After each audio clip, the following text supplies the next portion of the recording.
জানাবো পশ্চিমবঙ্গ দেশ বিদেশের বাছাই করা গুরুত্বপূর্ণ তাজা সংবাদ। খবরের শুরুতেই জানিয়ে দেব সংবাদ শিরোনাম, পরে বিস্তারিত। ঘুষ চাইলে সোজা ফোন, দুর্নীতি রুখতে নজিরবিহীন অ্যাকশন মোডে নবান্ন, চালু মেগা হেল্পলাইন। তৃণমূলকে ভাঙিয়ে বিজেপিতে আনলেই সাসপেন্ড, কর্মী নেতাদের চাবুক দিলীপ ঘোষের। স্বাধীনতা সংগ্রামীরা বুকে গুলি খেয়েছেন আর আপনি ডিমকে ভয় পাচ্ছেন, মহুয়াকে সুপ্রিম কোর্ট। চোখের চিকিৎসায় বিদেশ যাত্রার অনুমতি নেই, হাইকোর্টের ধাক্কার পরেই মাঝরাতে সুপ্রিম কোর্টে অভিষেক বন্দ্যোপাধ্যায়। ওরা যা বলে বলুক, আমি আপনাদের সঙ্গে আছি, এনসিপিআই শিবসেনা বিদ্রোহী সাংসদদের আশ্বাস মোদির। বাংলার উন্নয়ন নিয়েও বিশেষ বার্তা।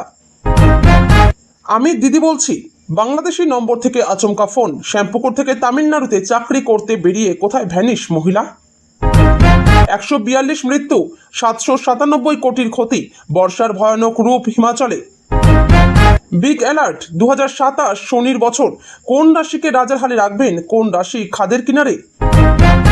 বিধানসভায় তাকে বলতে দেওয়া হচ্ছে না, স্পিকারের বিরুদ্ধে করা কুণাল ঘোষের মামলা খারিজ করল হাইকোর্ট।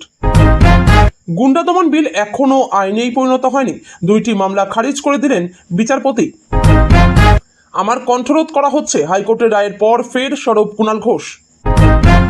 অস্বস্তি কাটল না অভিষেকের আত্মসহায়কের, কলকাতা হাইকোর্টের দ্বারস্থ সুমিত রায়।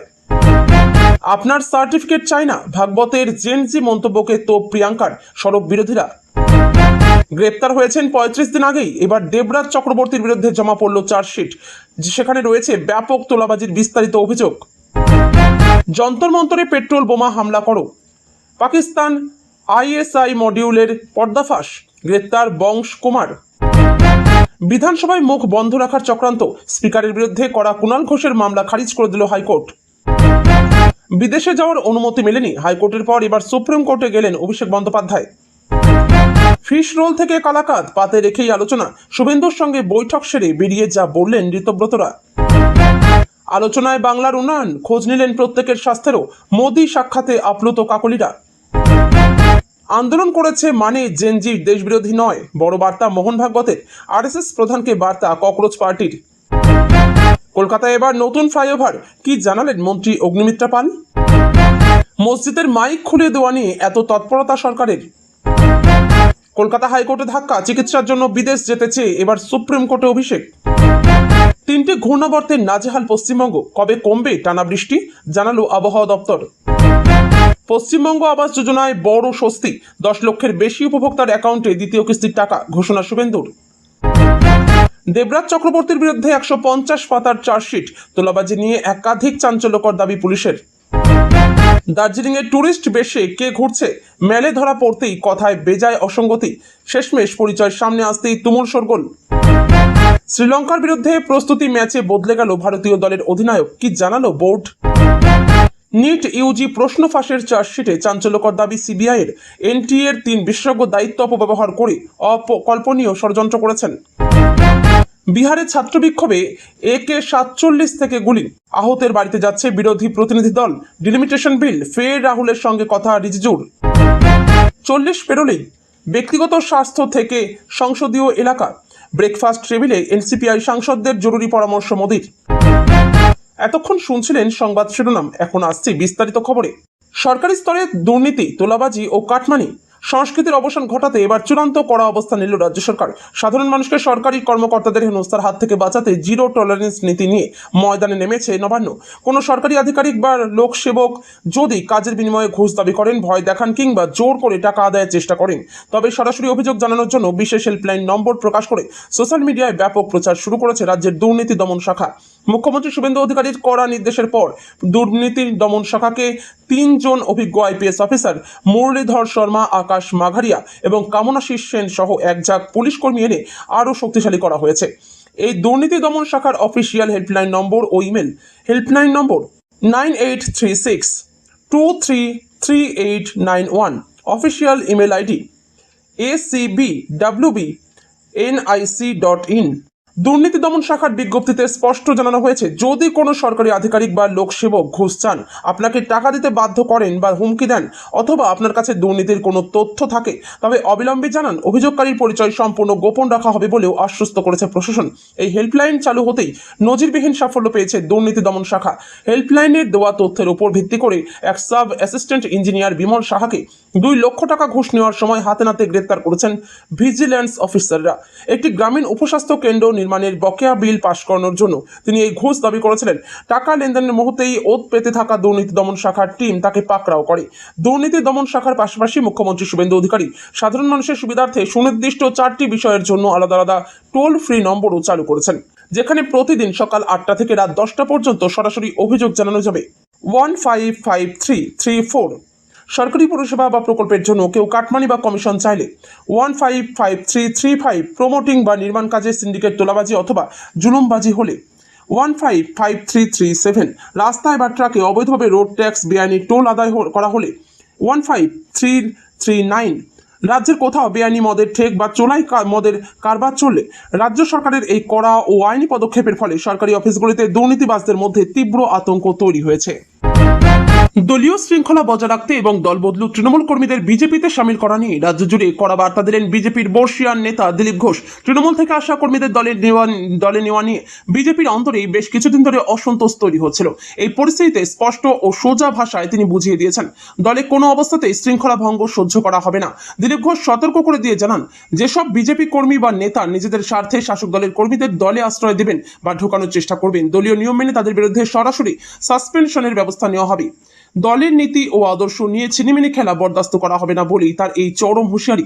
অন্যদিকে রাজনীতির অন্যতম চর্চিত বিষয় ডিলিমিটেশন বা সীমানা পুনর্নির্ধারণ বিল নিয়েও মুখ খোলেন এই বিজেপি নেতা। অত্যন্ত আত্মবিশ্বাসের সঙ্গে তিনি দাবি করেন, কেন্দ্র সরকার সঠিক সময়ে সংসদে এই গুরুত্বপূর্ণ বিলটি পাশ করিয়ে কার্যকর করবে। দিলীপ ঘোষের এই 2 বক্তব্যকে ঘিরে বঙ্গ রাজনীতিতে এখন নতুন করে জোর জল্পনা শুরু হয়েছে।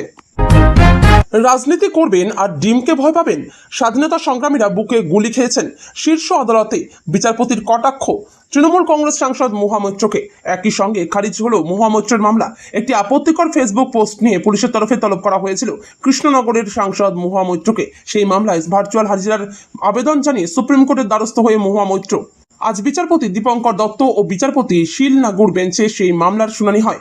তার আইনজীবী গোপাল শঙ্কর নারায়ণ বলেন, হাজিরা দেওয়ার সময় এর আগে মহুয়া মৈত্রকে হুমকি দেওয়া হয়েছিল, এমনকি তার উদ্দেশ্যে ডিমও ছোড়া হয়েছিল। জেরার জন্য ভার্চুয়ালি হাজিরার অনুমতির আবেদন করেছিলেন মহুয়া। তার আইনজীবী সেই আর্জি জানাতেই বিচারপতি দত্ত বলেন, শুধুমাত্র আপনি সাংসদ বলে? তখন ডিম ছোড়ার প্রসঙ্গ তোলেন আইনজীবী গোপাল শঙ্কর নারায়ণ। এর জবাবে বিচারপতি দীপঙ্কর দত্ত বলেন যে সাংসদদের ডিমকে ভয় পাওয়া উচিত নয়। বিচারপতি বলেন, রাজনীতিতে শপথ নিয়েছেন, ডিমকে ভয় পাচ্ছেন কেন? আমাদের স্বাধীনতা সংগ্রামীরা বুকে গুলি খেয়েছেন। তবে মহুয়ার আবেদন খারিজ করে দিতে চান বিচারপতি দীপঙ্কর দত্ত এবং বিচারপতি শীল নাগুর বেঞ্চ। তার আগে নিজে থেকেই মামলা প্রত্যাহার করে নেন মহুয়ার আইনজীবী। প্রসঙ্গত, এই মামলায় আগেই কলকাতা হাইকোর্টে রক্ষা কবচ পেয়েছিলেন মহুয়া মৈত্র। তাকে গ্রেপ্তার করা যাবে না বলে জানিয়েছিল হাইকোর্ট। তবে তদন্তে সব রকম সহযোগিতা করার নির্দেশ দেওয়া হয়। আগামী 14ই আগস্ট হাজিরার নির্দেশও দেওয়া হয়। এরপরই ভার্চুয়াল হাজিরার অনুমতি চেয়ে সুপ্রিম কোর্টের দ্বারস্থ হন তৃণমূল সাংসদ। চোখের চিকিৎসার জন্য বিদেশ যাওয়ার অনুমতি চেয়ে কলকাতা হাইকোর্টের পর এবার দেশের সর্বোচ্চ আদালতের দ্বারস্থ হলেন তৃণমূল কংগ্রেসের জাতীয় সাধারণ সম্পাদক তথা ডায়মন্ড হারবারের সাংসদ অভিষেক বন্দ্যোপাধ্যায়। কলকাতা হাইকোর্ট তার বিদেশ যাত্রার আবেদন খারিজ করে দেওয়ার পরই বৃহস্পতিবার গভীর রাতে 7ই আগস্ট রাত 1:55 সুপ্রিম কোর্টে নতুন করে স্পেশাল লিভ পিটিশন বা আবেদন দাখিল করা হয়েছে। সূত্রের খবর, আগামী সপ্তাহে শীর্ষ আদালতে এই মামলার অত্যন্ত গুরুত্বপূর্ণ শুনানি হতে পারে। গত বেশ কিছুদিন ধরেই বিদেশ যাত্রার অনুমতি পাওয়া নিয়ে আইনি লড়াই চালিয়ে যাচ্ছেন অভিষেক। এর আগে কলকাতা হাইকোর্টে তার করা আবেদন খারিজ হয়ে যায়। হাইকোর্টের বিচারপতি সৌগত ভট্টাচার্যের একক বেঞ্চ নির্দেশ দিয়েছিল, চোখের চিকিৎসার জন্য সত্যি বিদেশ যাওয়ার প্রয়োজন রয়েছে কিনা তা যাচাই করতে অভিষেককে কলকাতার SSKM হাসপাতালে যেতে হবে। সেখানে হাসপাতালের চক্ষু বিভাগের প্রধানের নেতৃত্বে একটি বিশেষ মেডিকেল বোর্ড গঠন করে তার শারীরিক পরীক্ষা এবং বিদেশ চিকিৎসার প্রয়োজনীয়তা খতিয়ে দেখার কথা বলা হয়েছিল। কিন্তু আদালতের সেই নির্দেশ অনুযায়ী অভিষেকের আইনি প্রতিনিধিরা জানান যে তিনি SSKM হাসপাতালে পরীক্ষা করাতে ইচ্ছুক নন। এরপরই গত বুধবার বিচারপতি সৌমেন ভট্টাচার্য তার বিদেশ যাত্রার আবেদনটি খারিজ করে নেন। উল্লেখ্য, এই আইনি লড়াইয়ের সূত্রপাত হয় গত 21শে মে, যখন একটি মামলায় তার বিদেশ যাত্রার ওপর নিষেধাজ্ঞা জারি করা হয়। এরপর গত 23শে জুন চোখের চিকিৎসার জন্য বিদেশে যাওয়ার অনুমতি চেয়ে প্রথমবার হাইকোর্টের শরণাপন্ন হন তিনি। পরবর্তীতে 20 জুলাই মামলার শুনানিতেও বিষয়টি নিয়ে দীর্ঘ আইনি সওয়াল জবাব চলে। হাইকোর্ট থেকে স্বস্তি না মেলায় এবার দ্রুত সুপ্রিম কোর্টের দ্বারস্থ হলেন তৃণমূল সাংসদ। আগামী সপ্তাহে দেশের শীর্ষ আদালত এই বিষয়ে কি রায় দেয়, এখন সেদিকেই তাকিয়ে রাজনৈতিক মহল। সংসদের বাদল অধিবেশনের মধ্যে এনডিএর নতুন সাংসদদের নিয়ে বিশেষ প্রাতরাশ বৈঠক করলেন প্রধানমন্ত্রী নরেন্দ্র মোদী। শুক্রবার দিল্লিতে প্রধানমন্ত্রীর বাসভবনে সদ্য এনডিএ শিবিরে যোগ দেওয়া তৃণমূল ও শিবসেনা বিদ্রোহী সাংসদদের উদ্দেশ্যে তিনি স্পষ্ট বার্তা দেন, আপনাদের নিয়ে যা বলা হচ্ছে বলতে দিন, চিন্তা করবেন না, কোনো দুশ্চিন্তার প্রয়োজন নেই, আমি আপনাদের সঙ্গে আছি। সূত্রের দাবি, বিরোধী শিবির থেকে বেরিয়ে আসা সাংসদদের এনডিএর সঙ্গে আরো ঘনিষ্ঠভাবে যুক্ত করা এবং তাদের রাজনৈতিক উদ্বেগ দূর করাই ছিল এই বৈঠকের মূল উদ্দেশ্য। কারা ছিলেন বৈঠকে? প্রায় 45 জন সাংসদ এই প্রাতরাশ বৈঠকে উপস্থিত ছিলেন। তাদের মধ্যে ছিলেন সম্প্রতি ন্যাশনালিস্ট সিটিজেন্স পার্টি অফ ইন্ডিয়ায় যোগ দেওয়া তৃণমূল কংগ্রেসের 20 জন বিদ্রোহী সাংসদ, উদ্ধব ঠাকরের শিবসেনা শিবিরের প্রাক্তন 7 জন সাংসদ, ন্যাশনাল পিপলস পার্টির 20 জন সাংসদ এবং অজিত পাওয়ার গোষ্ঠীর এনসিপির 2 জন সাংসদ। বাংলার উন্নয়ন নিয়ে বিশেষ বার্তা বৈঠকে। পশ্চিমবঙ্গের সাংসদদের উদ্দেশ্যে প্রধানমন্ত্রী মোদী জনসংযোগ বাড়ানোর পরামর্শ দেন। তিনি বলেন, বাংলা এগোলে ভারত এগোবে। তার মতে দেশের সামগ্রিক উন্নয়নের জন্য পশ্চিমবঙ্গের অগ্রগতি অত্যন্ত গুরুত্বপূর্ণ। জানা গিয়েছে, বৈঠকে উপস্থিত প্রতিটি সাংসদকে তাদের সোশ্যাল মিডিয়া কার্যকলাপের রিপোর্ট দেওয়া হয়। প্রধানমন্ত্রী তাদের সাধারণ মানুষের সঙ্গে ডিজিটাল যোগাযোগ আরও শক্তিশালী করার পরামর্শ দেন। পাশাপাশি তিনি উত্তর পূর্বাঞ্চলের উন্নয়ন এবং যোগাযোগ ব্যবস্থার প্রসারের উপরও জোর দেন। তার বক্তব্য, দেশের উন্নয়নকে সর্বত্র পৌঁছে দিতে হবে। স্বাস্থ্য নিয়েও পরামর্শ। রাজনৈতিক আলোচনা ছাড়াও সাংসদদের শারীরিক ও মানসিক সুস্থতার বিষয়েও গুরুত্ব দেন প্রধানমন্ত্রী। তিনি প্রত্যেককে বছরে অন্তত একবার স্বাস্থ্য পরীক্ষা করানোর পরামর্শ দেন। মোদীর মতে আগামী দিনে যে বিপুল কর্মসূচি রয়েছে তা সফলভাবে বাস্তবায়ন করতে হলে সাংসদদের সুস্থ থাকা জরুরি। ম্যাচাচা নিয়ে জমল আড্ডা। বৈঠকের এক পর্যায়ে ম্যাচাচা পরিবেশন করা হলে পরিবেশ কিছুটা হালকা হয়ে ওঠে। বিজেপি সাংসদ ও অভিনেত্রী শতাব্দী রায় প্রধানমন্ত্রীর কাছে ম্যাচাচা সম্পর্কে জানান এবং বলেন, পশ্চিমবঙ্গেও এই চা পাওয়া যায়। এরপর আবারও বাংলার প্রসঙ্গ তুলে মোদী বলেন, অতীতে পশ্চিমবঙ্গ দেশের অর্থনৈতিক ও সাংস্কৃতিক অগ্রগতির অন্যতম চালিকা শক্তি ছিল। সেই গৌরবময় অবস্থান বাংলাকে পুনরুদ্ধার করতে হবে। এ সময় প্রবীণ সাংসদ সুদীপ বন্দ্যোপাধ্যায় রসিকতা করে বলেন, প্রধানমন্ত্রীর চারপাশে অভিনেতা রাজনীতিকদের মধ্যে রয়েছেন শতাব্দী রায়, সায়নী ঘোষ, জুন মালিয়া এবং রচনা বন্দ্যোপাধ্যায়ের নাম উল্লেখ করে তিনি মজা করে বলেন, ওদের সঙ্গে তাল মিলিয়ে চলতে হলে তাকেও ফিট থাকতে হবে। তার এই মন্তব্যে বৈঠকে হাসির রোল ওঠে। বিদ্রোহী সাংসদদের পাশে থাকার বার্তা সূত্রের দাবি। প্রধানমন্ত্রী নরেন্দ্র মোদী প্রাক্তন তৃণমূল এবং শিবসেনা থেকে আসা সাংসদদের সঙ্গে আলাদা করে কথা বলেন। দল ত্যাগ, অযোগ্যতার আশঙ্কা এবং ভোটারদের প্রতিক্রিয়া নিয়ে তাদের উদ্বেগ দূর করার চেষ্টা করেন তিনি। বিশেষভাবে নজর কেড়েছেন এনসিপিআই এর সভাপতি ও প্রধান হুইপ কাকলি ঘোষ দস্তিদার। বৈঠকে তাকে প্রধানমন্ত্রী মোদী, স্বরাষ্ট্রমন্ত্রী অমিত শাহ এবং প্রতিরক্ষা মন্ত্রী রাজনাথ সিং এর সঙ্গে সামনের সারিতে বসতে দেখা যায়। কেন গুরুত্বপূর্ণ এই বৈঠক? রাজনৈতিক মহলের মতে সংসদের 2/3 সংখ্যাগরিষ্ঠতা নিশ্চিত করতে বিজেপি এবং এনডিএ জোট এখন সাংসদ সংখ্যা বাড়ানোর কৌশল নিয়েছে। ভবিষ্যতে ডিলিমিটেশন, মহিলাদের জন্য সংরক্ষণ কার্যকর করা সহ একাধিক গুরুত্বপূর্ণ সাংবিধানিক সংশোধনী বিল পাশ করানোর ক্ষেত্রে এই সংখ্যাগরিষ্ঠতা গুরুত্বপূর্ণ ভূমিকা নিতে পারে। তবে মুর্শিদাবাদের 3 সাংসদ আবু তাহের খান, খলিলুর রহমান এবং ইউসুফ পাঠান জাতীয় স্থানীয় রাজনৈতিক সমীকরণের কারণে বৃহত্তর এনডিএ বৈঠকে উপস্থিত ছিলেন না বলে জানা গিয়েছে, যদিও তারা পৃথকভাবে নেতৃত্বের সঙ্গে উন্নয়নমূলক বিষয় নিয়ে আলোচনা করেছেন। শ্যামাপুকুর থেকে বাংলাদেশে অপহরণ করা হয়েছে এক মহিলাকে, এমনটাই অভিযোগ তুলেছেন মহিলার ভাই। পুলিশ সূত্রে খবর, অভিযোগ গালিফ স্ট্রিট, শ্যামপুকুর, কলকাতা 16 এই ঠিকানার এক মহিলা বাসিন্দাকে চাকরি দেওয়ার প্রলোভন দেখিয়ে অপহরণ করেছে এক অজ্ঞাত পরিচয় ব্যক্তি। এলাকার বাসিন্দা দীপঙ্কর মিস্ত্রির অভিযোগ, জনৈক অচেনা ব্যক্তি তামিলনাড়ুতে চাকরি দেওয়ার নাম করে অপহরণ করেছে তার দিদি মধুমিতা মিস্ত্রিকে। এই অভিযোগ ঘিরে তোলপাড় পড়ে গিয়েছে শ্যামপুকুর এলাকায়। কিভাবে অপহরণ? গত 1 জুলাই তামিলনাড়ুতে চাকরি জয়েন করবেন বলে বাড়ি থেকে বেরিয়েছিলেন মধুমিতা। তারপর থেকেই নিখোঁজ দিদি। বাংলাদেশি চোখ। 18 জুলাই 2026 দুপুর 12:52 নাগাদ দীপঙ্করের মোবাইলে একটি ফোন আসে। ফোনটি একটি বাংলাদেশি নম্বর থেকে করা হয়েছিল। ফোনে এক মহিলা নিজেকে দীপঙ্করের দিদি বলে পরিচয় দিয়ে দাবি করেন যে তিনি বাংলাদেশের গোপালগঞ্জ সদর হাসপাতালে ভর্তি রয়েছেন। উল্লেখ্য, উত্তর কলকাতার বাসিন্দা বছর 30-এর ওই মহিলাকে তামিলনাড়ুতে চাকরির মিথ্যা প্রতিশ্রুতি দিয়ে অপহরণ করে আন্তর্জাতিক সীমান্ত পেরিয়ে অবৈধভাবে বাংলাদেশে পাচার করা হয়েছে বলে অভিযোগ তুলেছেন তার ভাই। ইতিমধ্যেই ঘটনায় পুলিশ তদন্ত শুরু করেছে। এই তথ্য সামনে আসতে রাজ্য ও জাতীয় সীমানা জুড়ে সক্রিয়তা বেড়েছে। দুই দেশের মধ্যে কাজ করা একটি সন্দেহভাজন আন্তঃরাষ্ট্রীয় মানব পাচার চক্রকে ভেঙে দিতে সতর্কতা বাড়িয়েছে তদন্ত সংস্থাগুলি। পুলিশ সূত্র অনুযায়ী নিখোঁজ ওই মহিলার ভাইয়ের দাবি, স্বামীর সঙ্গে বিচ্ছেদের পর ওই মহিলা কলকাতায় শ্যামপুকুর এলাকায় একটি অস্থায়ী ঠিকানায় থাকছিলেন। সেখান থেকেই সন্তানেরও দেখভাল করছিলেন ওই মহিলা অর্থাৎ তার দিদি। ওই প্রসঙ্গে পরিবারের সদস্যরা জানিয়েছেন যে মহিলা তীব্র আর্থিক সংকটে ভুগছিলেন এবং নিজের ও তার নাবালক সন্তানের ভরণ পোষণের জন্য কাজের সন্ধান করছিলেন। চাকরির সন্ধান করার সময় ভুক্তভোগী মহিলা সোশ্যাল মিডিয়ার মাধ্যমে এক অজ্ঞাত পরিচয় ব্যক্তির সঙ্গে যোগাযোগ করেন বলে জানা গিয়েছে। অভিযুক্ত ব্যক্তি তাকে তামিলনাড়ুর একটি কারখানায় চাকরি দেওয়ার প্রতিশ্রুতি দেন বলে অভিযোগ। দীপঙ্করের সন্দেহ, তার দিদিকে ওই অজ্ঞাত পরিচয় ব্যক্তি অপহরণ করে জোরপূর্বক আন্তর্জাতিক সীমান্ত পার করে বাংলাদেশে নিয়ে গিয়েছে। শ্যামপুকুর থানায় অভিযোগ দায়ের হয়েছে। এই অভিযোগের ভিত্তিতে অপহরণের মামলা রুজু হয়েছে। তদন্ত করছে শ্যামপুকুর থানার পুলিশ। তবে 17 দিন পেরিয়ে গেলেও কোনো রকম খোঁজ পায়নি পুলিশ।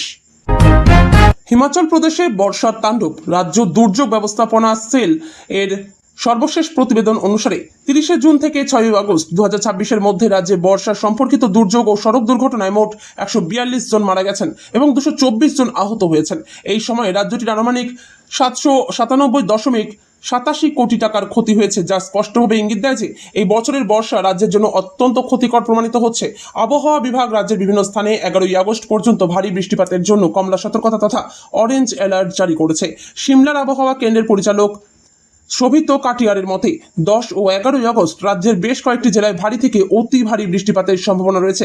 আবহাওয়া কেন্দ্র 10 আগস্ট কাংড়া, কুল্লু, মান্ডি এবং শিরমৌরের জন্য কমলা সতর্কতা জারি করেছে। এদিকে 11 আগস্ট চম্বা, কুল্লু, মান্ডি এবং শিরমৌরের জন্য ভারী বৃষ্টির সতর্কতা জারি করা হয়েছে। 12 আগস্টের পর বৃষ্টিপাতের পরিমাণ কিছুটা কমার সম্ভাবনা রয়েছে, যদিও কিছু কিছু জায়গায় ভারী বৃষ্টি অব্যাহত থাকতে পারে। আবহাওয়া বিভাগ 7 আগস্ট বিলাসপুর এবং কাংড়া জেলায় ভারী বৃষ্টির জন্য হলুদ সতর্কতা জারি করেছে। 8 ও 9 আগস্ট কাংড়া এবং শিরমৌর জেলার জন্য ভারী বৃষ্টির সতর্কতা জারি করা হয়েছে। 10 আগস্ট কাংড়া, কুল্লু, মান্ডি, সিমলা, সোলান, শিরমৌর ও কিন্নর জেলার জন্য হলুদ সতর্কতা জারি করা হয়েছে। দপ্তর জানিয়েছে যে আগামী কয়েকদিন অনেক জায়গায় ভারী বৃষ্টি হতে পারে। এসইওসির প্রতিবেদন অনুসারে 142টি মৃত্যুর মধ্যে 64টি প্রাকৃতিক দুর্যোগের কারণে এবং 78টি সড়ক দুর্ঘটনায় ঘটেছে। এছাড়াও 2 জন এখনও নিখোঁজ রয়েছেন এবং 194টি প্রাণী মারা গেছে বলে জানা গেছে। দুর্যোগ সম্পর্কিত 64টি মৃত্যুর মধ্যে 21টি গাছ বা পাথর পড়ে ঘটেছে। এছাড়াও ভূমিধসের কারণে 14টি, সাপের কামড়ে 6টি, বিদ্যুৎপৃষ্ট হয়ে 5টি, জলে ডুবে 4টি, আকস্মিক বন্যায় 1টি, আগুনে এবং একটি অন্যান্য কারণে 12টি মৃত্যুর খবর পাওয়া গেছে। কুল্লু জেলায় সড়ক দুর্ঘটনায় সর্বাধিক 12টি মৃত্যু রেকর্ড করা হয়েছে। এরপর রয়েছে শিরমৌর 11, কাংড়া ও সিমলা প্রত্যেকটিতে 10টি, চম্বা 8, সোলান 7, উনা 6, কিন্নর 5, বিলাসপুর, লাহুল, স্পিতি এবং মান্ডি প্রত্যেকটিতে 4টি এবং হামিরপুর 1টি। প্রতিবেদন অনুসারে বর্ষায় 22টি বাড়ি সম্পূর্ণ এবং 39টি আংশিকভাবে ক্ষতিগ্রস্ত হয়েছে। এছাড়াও 90টি দোকান ও খাবারের দোকান এবং 142টি গোশালা ক্ষতিগ্রস্ত হয়েছে। রাজ্যের 72.04 হেক্টর কৃষি জমিও ক্ষতিগ্রস্ত হয়েছে। অবিরাম বৃষ্টি ও ভূমিধসের কারণে একটি জাতীয় মহাসড়ক সহ রাজ্যের 120টি সড়ক বন্ধ রয়েছে। কিন্নরের নেগুলসারি ভূমিধস স্থলে অবরুদ্ধ NH5 পুনরুদ্ধার করা হয়েছে। সর্বাধিক 38টি সড়ক অবরুদ্ধ হয়েছে মান্ডি জেলায়। এরপর কুল্লুতে 31টি, শিরমৌরে 26টি, সিমলায় 13টি, চম্বা ও কাংড়ায় 5টি করে, উনায় 2টি এবং কিন্নরে 1টি। শনি গ্রহ নিয়ে অনেকে ভয়ে থাকেন। অনেকেই বিশ্বাস করেন যে শনি জীবনে অশান্তি নিয়ে আসে, কিন্তু জ্যোতিষ শাস্ত্র অনুসারে শনি হলেন ন্যায় বিচারের দেবতা। সমস্ত গ্রহের মধ্যে এর গতি সবচেয়ে ধীর। শনি প্রতি 2.5 বছরে একবার রাশি পরিবর্তন করে, তখন এর গতিবিধি বহু মানুষের জীবনে ব্যাপক প্রভাব ফেলে। 2027 সাল পর্যন্ত শনি মীন রাশিতেই থাকবে। কুম্ভ, মীন, মেষ এই 3 রাশিতে চলছে 7.5। শনির এই দৃষ্টি 2027 সাল পর্যন্ত থাকবে। 2027 সালে কোন রাশিগুলি শনির কাছ থেকে বিশেষ আশীর্বাদ লাভ করবে এবং কাদের প্রতিকূলতার সম্মুখীন হতে হবে? শনিদেব 2027 সালের 3 জুন পর্যন্ত মীন রাশিতে অবস্থান করবে। তারপর পরবর্তী রাশি মেষে প্রবেশ করবে। 2027 সালের এই মেষ রাশিতে শনির গোচর স্বল্পস্থায়ী হবে, কারণ এটি 2027 সালের 20 অক্টোবর বক্রী অবস্থায় পুনরায় মীন রাশিতে প্রবেশ করবে। মীন রাশির মধ্য দিয়ে শনির শেষ গোচর হবে 2028 সালের 23 ফেব্রুয়ারি। জ্যোতিষ শাস্ত্র অনুসারে শনির গোচরের ফলে 2027 সালে বৃষ রাশির আয় বৃদ্ধি পাবে। চাকরিতে উন্নতির সম্ভাবনা রয়েছে। বন্ধুদের সমর্থন পাবেন। এই সময় বিনিয়োগ করা লাভজনক হবে। এই সময় বড় প্রকল্পে সাফল্য পাওয়ার সম্ভাবনা রয়েছে। কর্কট রাশি হলে জ্যোতিষশাস্ত্র অনুসারে শনি 2027 সাল পর্যন্ত এই রাশির 9ম ঘরে অবস্থান করবে। আপনি শনির আশীর্বাদ পাবেন। এই সময়ে আপনি বিদেশে ভ্রমণের সুযোগ পাবেন। আপনি আপনার পড়াশোনাতেও সাফল্য পাবেন। আপনি ধর্মীয় কাজে অংশ নিতে পারবেন। এই সময়ে আটকে থাকা প্রকল্পগুলি আবার শুরু হবে। জ্যোতিষশাস্ত্র অনুসারে শনি বর্তমানে তুলা রাশির 6ষ্ঠ ঘরে অবস্থান করছে। এটি 2027 সাল পর্যন্ত এই ঘরেই থাকবে। এই রাশির লোকেরা আর্থিক সুবিধা পাবেন, তারা ঋণমুক্ত হবেন, বিনিয়োগ থেকে আপনি কেবল লাভই পাবেন। আপনার চাকরি এবং ব্যবসার স্থিতিশীলতা বাড়বে। জ্যোতিষশাস্ত্র অনুসারে শনির গোচরের ফলে 2027 সালে অবিবাহিতদের বিবাহের সম্ভাবনা রয়েছে। প্রেম জীবন ভালো থাকবে, সন্তান লাভ হতে পারে, আপনি ধর্মীয় কাজে অংশগ্রহণ করবেন, বিনিয়োগ লাভজনক হবে। জ্যোতিষশাস্ত্র অনুসারে শনির গোচরের কারণে 2027 সালে আপনার আত্মবিশ্বাস তুঙ্গে পৌঁছবে, আপনার সম্মান ও মর্যাদা বৃদ্ধি পাবে, আপনি পারিবারিক সমর্থন পাবেন। জ্যোতিষশাস্ত্র অনুসারে মেষ রাশির জাতক জাতিকাদের জন্য 7.5 প্রথম পর্যায়টি কর্মজীবন, স্বাস্থ্য, অর্থ এবং সম্পর্ক সহ সকল ক্ষেত্রেই চ্যালেঞ্জিং হবে।